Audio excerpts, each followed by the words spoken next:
Should I say, hey, welcome to the documentary, We're the Riverside? I feel like that's what you want to say. What should I say?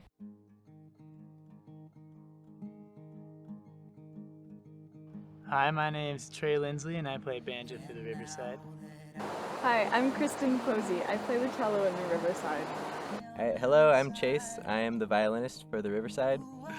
Hi, I'm James Page. I play bass for the Riverside. Hey, I'm Jake Jeanson. I'm the songwriter of the Riverside. I started off, I just wanted to do something different. I wanted to write songs, and I always had a desire to be in a band and share music with people. And well, now 10 years later, after lots of trials and lots of things you experience in early life, I'm finally at a point where I'm able to travel in a band full time and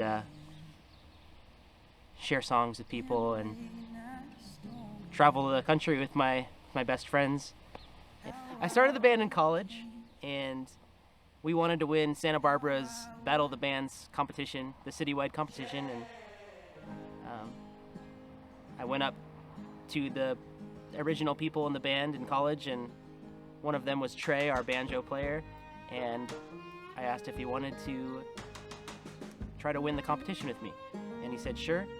So we assembled the band, and we made it through the various rounds of voting, and we ended up winning the competition, and that's how we got enough money and recording time to record our first album, which is just self-titled The Riverside, and so it began from there. So I joined the band 5 years ago. I met the band through a mutual friend in Santa Barbara. He invited both me and Jake and Lorian, who are the Riverside, to dinner, and we jammed for a little bit on one of the new songs that they were working on. I've been with the band for about 1 year now. I met the Riverside at a concert I attended in Austin, where I was living.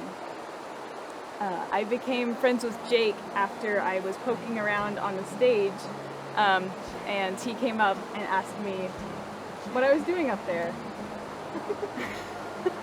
What are you doing up there? I know, you were, okay, I'll I saw that they had these really cool ear trumpet microphones, so after the concert I actually went up onto the stage and was like peeking around. And then Jake, the lead singer of the band, kind of walked up and was like, hey, like, what are you doing up here? I was like, oh, just checking out the stuff. We started talking about music, and it turns out that Jake records musicians in his home studio when he's not touring, and offered me an invite. I went out to California and recorded some of my personal stuff and became friends with the band, and they invited me to join. So I quit school, dropped everything, and started touring with them. So about 3 years ago, we went to go see a band called Marty O'Reilly and the Old Soul Orchestra, and the Riverside was opening up for them. And that's kind of how we got introduced to the Riverside. And so the following year, we had them up at our house for a house concert. So you were one of the hosts. Yes, me and my family were one of the hosts. I think it was like the following year, maybe the year after. My family was my parents specifically were on a vacation down to Southern California, and kind of on a whim went to see the Riverside play in Santa Barbara, and got visiting with them, and they were losing a bass player, or they found out they were losing a bass player pretty soon, and they're like, hey, wait a second, your son plays bass, and we got in touch, and then the rest was history. I joined a few months later. It's kind of a joke that we have in the Riverside, where on most of our live shows, Jake will say that he lured me in by promising to pay me hundreds of dollars a year. Is that true or false? It was pretty true for the time. Maybe like $1,000 a year. Just kidding. It was a little bit more than that, but I do this purely for the money, so. No.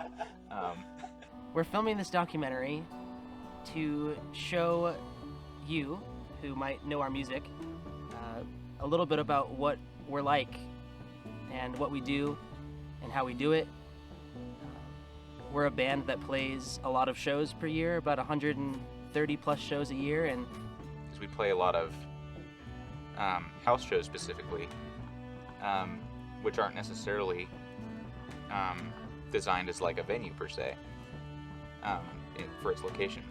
So you get to see a lot of these places that you wouldn't normally get to see because they're not like touristy areas necessarily. They're just somebody's house, and so you get to see kind of like right where people are. So getting to play music for people in their homes every week has provided an awesome opportunity to get to know so many different families and see how much kindness there is out there in the world. A lot of times we'll play for people and they'll invite us into their homes and we get to stay in their beds and in their couches, on their floors, and they just welcome us with open arms like we're family. And getting to see people's kindness has really changed me and allowed me to have more hope for communities and for more communities to grow. My favorite part of tour, or touring in general, has been, I'd say, just all the different people we meet, all the different places we get to see, and the fact that we get to share music and just a memorable night with these people.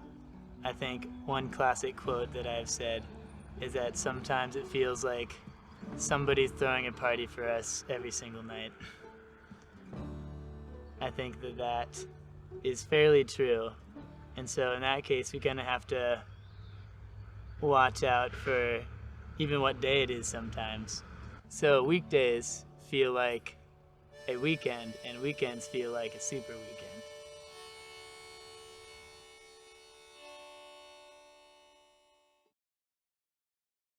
the first show we did was in Missoula, Montana, and it was a sweet family named the Stocktons, and they found us on Instagram. They saw one of our ads, and they started following us a couple years ago, and then they saw that we were looking for dates in Montana, so they signed up, and we got there, and they were like, yeah, only like 20, 30 people are gonna show up. Ended up being like this backyard full of people, and these people were just so excited to see music. Everyone was just seated in their chairs, and the kids were all excited playing in the background, and it was just a really sweet first show, just to have such a good reception. Every day we go to a different home, and all people's homes look different, and this first show in Missoula had a bunch of chickens. It was like a little farmhouse. This house was like a homesteader house, and they had little baby chicks actually being incubated like in their kitchen. It was really cool, and we got to hold them, and they also made their own kombucha and cider, so some of us got to try some of that, which was an awesome perk. And they let us crash in their basement, and it was nice and cool down there, which was awesome because it's been a hot couple of days while we've been here in Montana. I feel that a lot of people who love music can't always go out to a bar super late at night or a venue. Maybe they have kids or other circumstances, but they're willing to host a show in their backyard for all of their friends and all of their family. I think our music is folk music at its heart. We have a fiddle, a banjo, a stand-up bass, a cello, a guitar, and a mandolin. Those are very folky instruments and very grassroots instruments, and I feel like that just inclines itself to a home environment anyways. Throwing boulders and smashing ships in my way.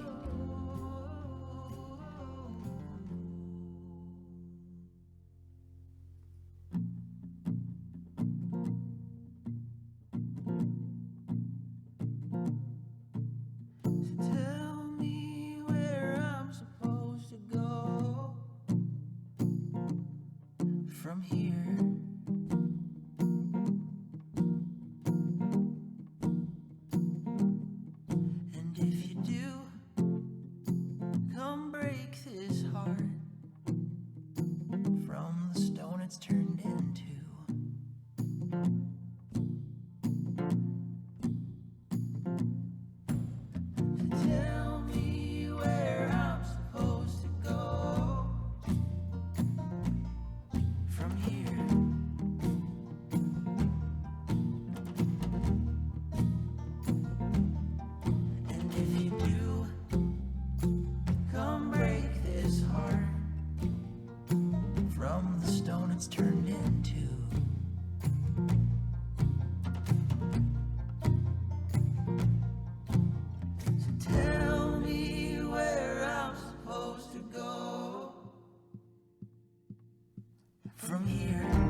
from the stone it's turned into.